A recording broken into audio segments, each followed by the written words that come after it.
जय हिंद दोस्तों।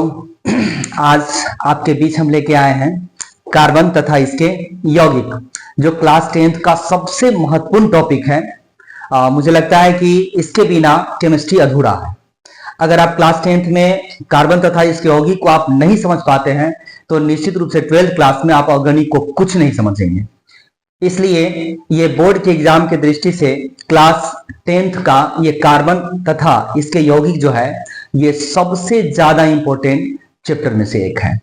आप हमारे साथ बने रहें मात्र 10 मिनट और निश्चित रूप से आप हमसे बोर्ड एग्जाम में 5 नंबर लेकर के जाएं। मात्र अपनी कीमती समय हमें 10 मिनट दें और हम आपको 5 नंबर निश्चित आपको देंगे। तो आइए हम पढ़ते हैं क्लास 10th का जो केमिस्ट्री है, जिसका महत्वपूर्ण टॉपिक है कार्बन तथा इसके यौगिक, जिसका हम लोग शुरुआत करते हैं सहसंयोजक बंधन से। सहसंयोजक बंधन हम इसको समझने की कोशिश करेंगे। हम लोग पहले जानते हैं परमाणु किसे कहते हैं, ये तो बेसिक चीज है, आप लोग जानते ही होंगे। तो दो परमाणुओं के बीच बाहरी कक्ष में उपस्थित इलेक्ट्रॉन को, तो कहता है कि दो परमाणुओं के बीच, जैसे मानिए कि हाइड्रोजन परमाणु है और हाइड्रोजन परमाणु के बाहरी कक्ष, तो आप तो कह सकते हैं कि बाहरी कक्ष हो या इसका आंतरिक कक्ष हो, क्योंकि इसके इलेक्ट्रॉन की संख्या कितनी होती है, एक होती है। या तो बाहरी कक्ष ले या आंतरिक कक्ष ले, तो आप देख सकते हैं कि इसकी परमाणु की संख्या एक होती है, तो इलेक्ट्रॉनों की संख्या कितनी होगी, एक होगी। तो हम देखते हैं कि इसके अंदर बाहरी कक्ष में एक इलेक्ट्रॉन उपस्थित होगा। तो हम देखते हैं कि दो परमाणुओं के बीच बाहरी कक्ष के इलेक्ट्रॉनों के बीच साझेदारी से बने बंधन को सहसंयोजक बंधन कहते हैं तथा इससे निर्मित यौगिक को सहसंयोजक यौगिक कहते हैं। अब हम देखते हैं जैसे कि हाइड्रोजन को लेते हैं। आप हाइड्रोजन को देख रहे हैं तो हाइड्रोजन के बाहरी कक्ष में एक इलेक्ट्रॉन उपस्थित रहता है।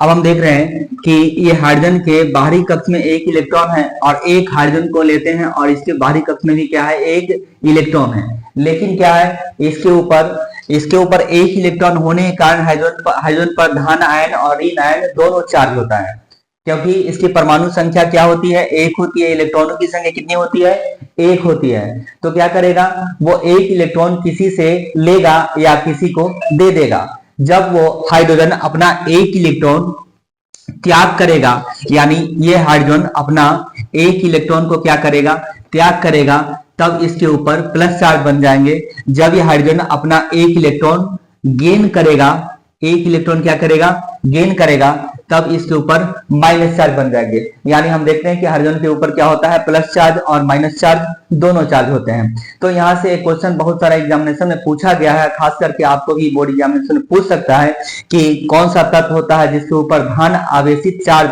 एवं ऋण आवेशित चार्ज दोनों चार्ज होता है।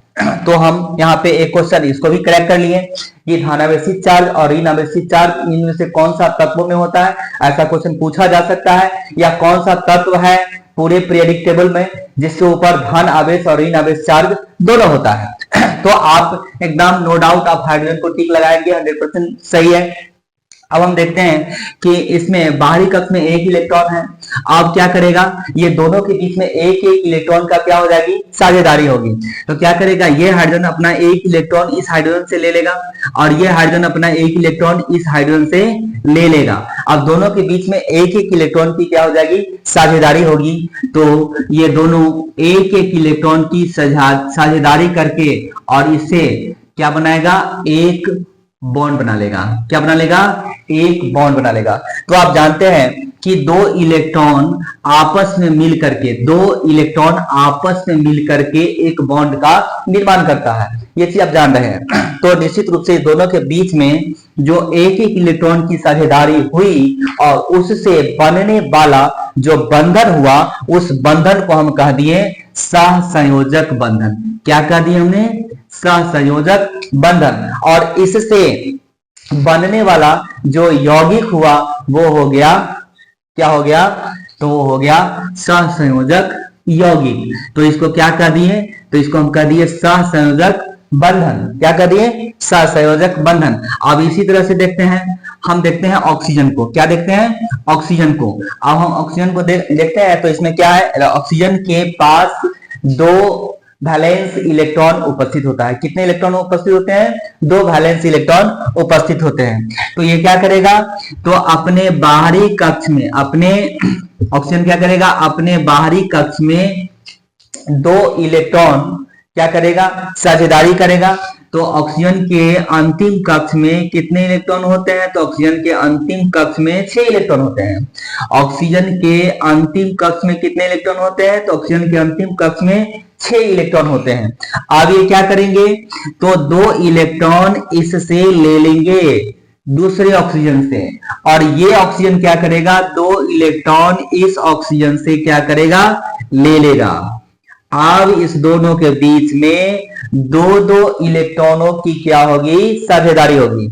अब ये दोनों इलेक्ट्रॉनों की साझेदारी होने से इस दोनों के बीच 2 इलेक्ट्रॉन की साझेदारी होगी। तो आप यहां पर देखेंगे कि 2 2 4 2 6 और 2 इलेक्ट्रॉन 8, यानी इसका अस्तर पूरा हो गया। इसका और इसको भी देखते हैं तो 2 2 4 2 6 और 2 इसका वाला जो लिया था 8, तो 8 इलेक्ट्रॉन इस ऑक्सीजन को भी पुर गया इससे साझेदारी करके, और इसे साझेदारी किया तो 8 दोनों को पुर गया। तो अब क्या हुआ? दोनों के बीच में, दोनों ऑक्सीजन के बीच में क्या हो गया? 2 बॉन्ड बना। कैसे बना 2 बॉन्ड? तो हम देखते हैं कि 2 इलेक्ट्रॉन इसका और 2 इलेक्ट्रॉन इसका, तो दोनों के बीच 4 इलेक्ट्रॉन की साझेदारी हुई। कितने इलेक्ट्रॉन की साझेदारी हुई? 4 इलेक्ट्रॉन की साझेदारी हुई। तो 4 इलेक्ट्रॉन की साझेदारी से कितने बॉन्ड बन गए? तो 4 इलेक्ट्रॉन की साझेदारी से 2 बॉन्ड बन गए। अब कहोगे कि यहां से क्वेश्चन कैसे पूछेगा? ऐसा भी पूछ सकता है कि ऑक्सीजन के बीच जो सहसंयोजक बंधन बनता है, उस बंधन में कुल कितने इलेक्ट्रॉन की साझेदारी होती है? तो अब क्या कहेंगे? कुल 4 इलेक्ट्रॉन की साझेदारी होती है। 2 इलेक्ट्रॉन मिलकर के एक बॉन्ड बनाएगा, तो ऑक्सीजन ऑक्सीजन के बीच 2 बंधन बनेंगे, और 2 बंधन बनेंगे तो निश्चित रूप से 2 2 4 इलेक्ट्रॉन की क्या हो जाएगी? साझेदारी होगी। अब हम देखते हैं ऑक्सीजन को, फिर हम देखते हैं नाइट्रोजन को। क्या देखते हैं? नाइट्रोजन को। नाइट्रोजन के बीच में हम देखते हैं कि नाइट्रोजन के वैलेंस इलेक्ट्रॉन 3 होता है। कितने होते हैं? 3। तो इसमें भी 3 इलेक्ट्रॉन की क्या हो जाएगी? साझेदारी होगी। 3 इलेक्ट्रॉन की क्या होगी? साझेदारी होगी। और इसके बाद क्या बनेगा? तो आप देखेंगे कि इसके बाहरी कक्ष में, अब आप ये समझेंगे कि सर ये बाहरी कक्ष नहीं समझ में आ रहा है नाइट्रोजन का, पहले आप इलेक्ट्रॉनिक कॉन्फ़िगरेशन को समझाइए। तो बिल्कुल आसान तरीका है, देखेंगे 1s2। तो पहले ये जाने कि ऑक्सीजन नाइट्रोजन का कितने परमाणु संख्या होता है। नाइट्रोजन के बीच, नाइट्रोजन में कितने परमाणु संख्या होते हैं? तो नाइट्रोजन में कितने परमाणु संख्या होते हैं?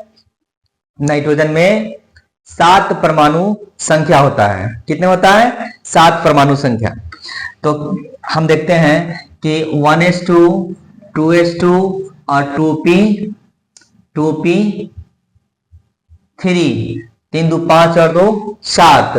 अब क्या हुआ? यहां से 3 इलेक्ट्रॉन क्या किया? इसको और दूसरे 3 इलेक्ट्रॉन क्या चाहिए? और इसको चाहिए। तो आप देखते हैं पहले घर में 2 इलेक्ट्रॉन आया, और दूसरे घर में कितना इलेक्ट्रॉन आया? 3 2 5 इलेक्ट्रॉन आया, और उसको चाहिए कितना? 8 इलेक्ट्रॉन चाहिए। तो क्या करेगा? 8 इलेक्ट्रॉन उसको चाहिए, और मिला कितना? 5। तो बचा कितना? 3। तो अब क्या कहेंगे? 3 इलेक्ट्रॉन क्या करेगा? वो बाहरी दूसरे तत्वों से ले सकता है। तो क्या करेगा? ये 3 इलेक्ट्रॉन इस नाइट्रोजन से क्या करेगा? ये ले लेगा, और ये नाइट्रोजन क्या करेगा? इससे 3 इलेक्ट्रॉन साझेदारी के रूप में ले लेगा। तो अब इसके पास कितना हो जाएगा? 3 3 6 7 8, यानी 2 इलेक्ट्रॉन की साझेदारी क्या करेगा? 3 इलेक्ट्रॉन की साझेदारी दोनों के बीच में हो गया। अब इससे क्या बना? नाइट्रोजन के बीच 3 इलेक्ट्रॉन की साझेदारी हुई, जिसके कारण इसके बीच 3 इलेक्ट्रॉन की साझेदारी होने से नाइट्रोजन के बीच कितने बॉन्ड बन गए? 3 बॉन्ड बन गए। अब आपको यहां से पूछा जा सकता है कि नाइट्रोजन के बीच कितने बंधन बनेंगे? तो 3 बंधन बनेंगे। ऑक्सीजन के बीच कितने बंधन बनेंगे? 2 बंधन बनेंगे। हाइड्रोजन के बीच कितने बंधन बनेंगे? तो एक बंधन बनेंगे। अब हम थोड़ा सा इसमें देखते हैं और थोड़ा सा आगे की बात हम कर लेते हैं। क्लास 12 में पूछना है बॉन्ड के विषय में। तो इस सिंगल बॉन्ड को हम बोलते हैं, इसका नाम होता है सिग्मा बॉन्ड। अब पाई बॉन्ड, ये डबल बॉन्ड को बोला जाता है पाई बॉन्ड, और ट्रिपल बॉन्ड को बोला जाता है 2 पाई बॉन्ड। यानी जब सिंगल बॉन्ड होंगे तो इसको कहेंगे सिग्मा बॉन्ड, डबल बॉन्ड होंगे तो इसको कहेंगे पाई बॉन्ड, और ट्रिपल बॉन्ड होंगे तो इसको कहेंगे 2 पाई बॉन्ड। अब यहां से ऐसा क्वेश्चन पूछा जा सकता है, ठीक है, कि सिंगल बॉन्ड इस यौगिक में कितने हैं। यौगिक का नाम दे देगा ABCD, और उसमें पूछेगा कि इसमें सिंगल बॉन्ड कितने हैं, डबल बॉन्ड कितने हैं, या ऐसा पूछेगा कि सिग्मा बॉन्ड कौन कितने होते हैं, है ना, पाई बॉन्ड कितने होते हैं। जैसे मान लीजिए कि यदि यहाँ पे पूछ दिया H2O, यानी जल में पूछेगा, क्वेश्चन पूछेगा कि जल में कितने सिग्मा बॉन्ड, जल में कितने सिग्मा बॉन्ड है, तो हम क्या देखेंगे, जल का हम संरचना बनाएंगे तो इस तरह से क्या बन जाएगा, जल का एक संरचना बनेगा। यानी ये जो ऑक्सीजन है वो क्या करेगा, एक इलेक्ट्रॉन इस हाइड्रोजन से साझा करेगा, एक इलेक्ट्रॉन इस हाइड्रोजन से साझा करेगा, ये हाइड्रोजन क्या करेगा, एक इलेक्ट्रॉन इस ऑक्सीजन से साझा करेगा, एक इलेक्ट्रॉन ऑक्सीजन से साझा करेगा, दोनों के बीच में 2 और 2 4 इलेक्ट्रॉन की क्या हो जाएगी, साझेदारी होगी, और दोनों के बीच में 2 सिंगल बॉन्ड बनेगा। इसलिए हम यहां कह सकते हैं कि जल में कुल 2 सिग्मा बॉन्ड होते हैं। कितने सिग्मा बॉन्ड होते हैं, 2 सिग्मा बॉन्ड होते हैं। तो इस तरह से आपने अभी देखा सहसंयोजक बंधन। क्या देखा आपने, सहसंयोजक बंधन।